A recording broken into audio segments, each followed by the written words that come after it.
एक ठेले वाले को देखी तुरई का फूल ले जा रहा था। फिर मुझे याद है कि मेरे वहाँ एक चटनी वाली तुरई की फूल की सब्जी बनती है।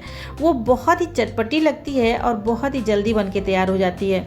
सोची क्यों नहीं वो तुरई की फूल की सब्जी मैं आपके साथ भी शेयर करूं। आपको कैसे लगी हमें कमेंट करके ज़रूर बताइएगा और ये भी बताइएगा कि आपके वहाँ तुरई के फूल को क्या कहा जाता है।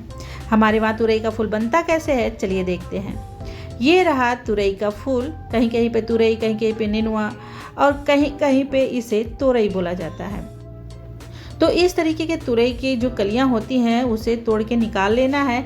डंठल भी थोड़ा सॉफ्ट होता है, चाहे तो उसका भी आप सब्जी में यूज कर सकते हैं, पर मैं निकाल दे रही हूँ। मैं अक्सर निकाल ही देती हूँ। बरसात के मौसम में इन कलियों में कीड़े भी बहुत लगते हैं, तो थोड़ा सा सफाई ध्यान से करना होता है।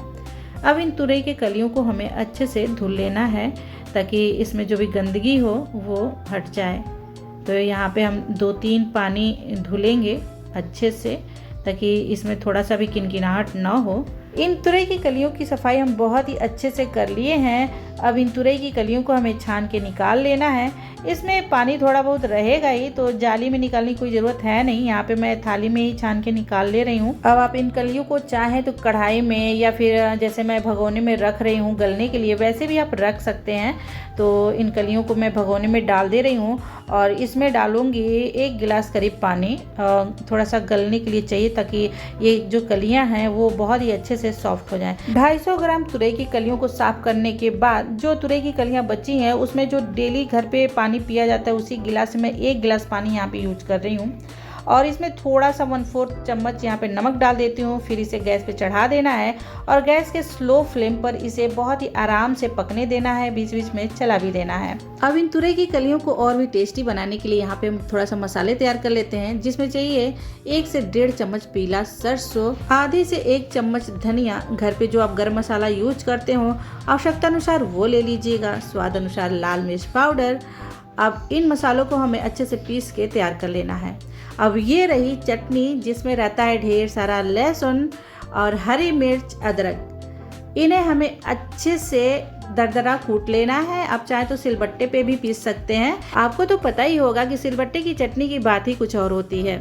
यहाँ पे डाल देते हैं हम स्वाद अनुसार नमक और नमक के साथ अदरक, लहसुन, हरी मिर्च को अच्छे से हम कूट लेंगे। अब इस चटनी को चाहे तो आप ऐसे भी दाल, चावल, रोटी, पराठे के साथ खा सकते हैं, पर ये जो चटनी है हमारी तुरई की फूल की जो सब्जी बनेगी उसके लिए है। अब गैस पे रखते हैं कढ़ाई। कढ़ाई में डाल देते हैं ढेर सारा सरसों का तेल। तेल जैसे ही गर्म हो जाए इसमें डाल देना है 1/4 चम्मच मेथी दाना। मेथी दाना का तड़का जैसे हो जाए इसमें डाल देना है 1 बारीक कटा हुआ प्याज। यहाँ पे तुरई की फूल की सब्जी के लिए जो भी चीजें हम यूज कर रहे हैं आप अपने टेस्ट के हिसाब से कम और ज्यादा रख सकते हैं।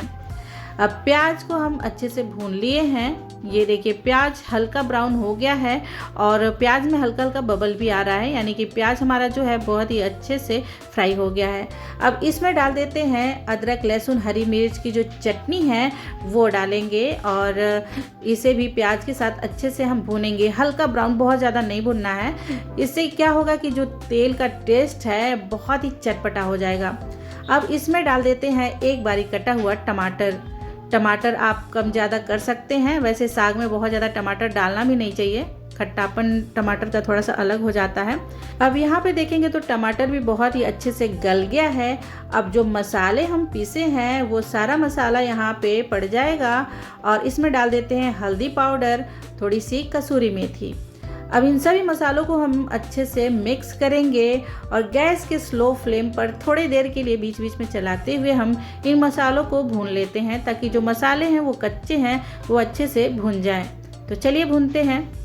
अब इधर देखेंगे तो जो तुरई के फूल का कलर है वो बहुत ही चेंज है। चेक कर लेते हैं कि तुरई का जो फूल है सॉफ्ट हुआ है कि नहीं। ये देखिए बहुत ही अच्छे से गल गया है, एकदम सॉफ्ट हो गया है। तो अब इसे हम गैस से उतार देते हैं। अब इधर देखेंगे तो मसाले भी बहुत ही अच्छे से भुन गए हैं। अब इससे ज़्यादा हम नहीं भुनेंगे क्योंकि मसालों से जो तेल है वो अलग हो रहा है। अब यहाँ पे थोड़ा सा चटपटा बनाने के लिए डाल देते हैं आमचूर पाउडर। आप चाहें तो नींबू के रस का भी यूज कर सकते हैं, पर नींबू का रस तब यूज करिएगा जब सब्जी अच्छे से बन जाए तब। चाट मसाला भी यूज कर सकते हैं, पर चाट मसाला भी सब्जी बनने के बाद ही यूज करना चाहिए, तभी जाके सब्जी चटपटी लगती है। अब इन मसालों में डाल देना है तुरई के फूल को और हल्का हल्का दबाते हुए मसालों में तुरई के फूल को अच्छे से मिक्स कर लेना है ताकि जो तुरई का फूल है वो अच्छे से बारीक हो जाए। अब यहाँ आप देखेंगे तो तुरई के फूल को हम बहुत ही अच्छे से पेस्ट के जैसे तैयार कर लिए हैं।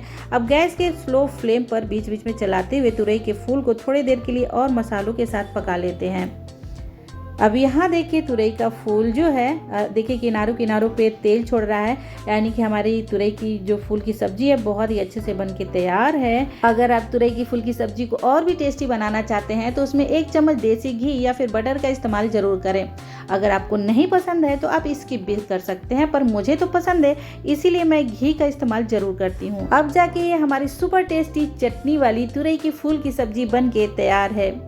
ये रही हमारी तुरई की फूल की सब्जी। आपको कैसी लगी हमें कमेंट करना बिल्कुल भी ना भूलिएगा कि हमारे वहाँ ये तुरई की फूल की सब्जी जो बनती है आपको कैसी लगी, और आपके वहाँ तुरई के फूल को क्या कहा जाता है ये भी कमेंट करना बिल्कुल भी ना भूलिएगा। अभी तुरई के फूल का सीजन ऑफ नहीं हुआ है, मार्केट में बहुत सारे तुरई के फूल मिल रहे हैं, तो आप ये सब्जी जरूर बनाइएगा, बिल्कुल भी मिस ना करिएगा और हमें कमेंट करके जरूर बताइएगा कि आपको हमारी बनाई हुई तुरई के फूल की सब्जी कैसी लगी। पसंद आए तो लाइक और शेयर जरूर करिएगा ताकि और भी लोग ये तुरई की फूल की सब्जी बनाएं। आपको हमारी बनाई हुई रेसिपी पसंद आती हो और आप हमारे चैनल पे पहली बार हैं तो प्लीज़ हमारे चैनल को सब्सक्राइब कर लीजिएगा, साथ ही साथ बेल आइकन भी प्रेस करिएगा ताकि अगली जो भी रेसिपी बनाए उसका नोटिफिकेशन आपके पास जाए और आप हमारी रेसिपी सबसे पहले देखें। पूरा वीडियो देखने के लिए थैंक यू।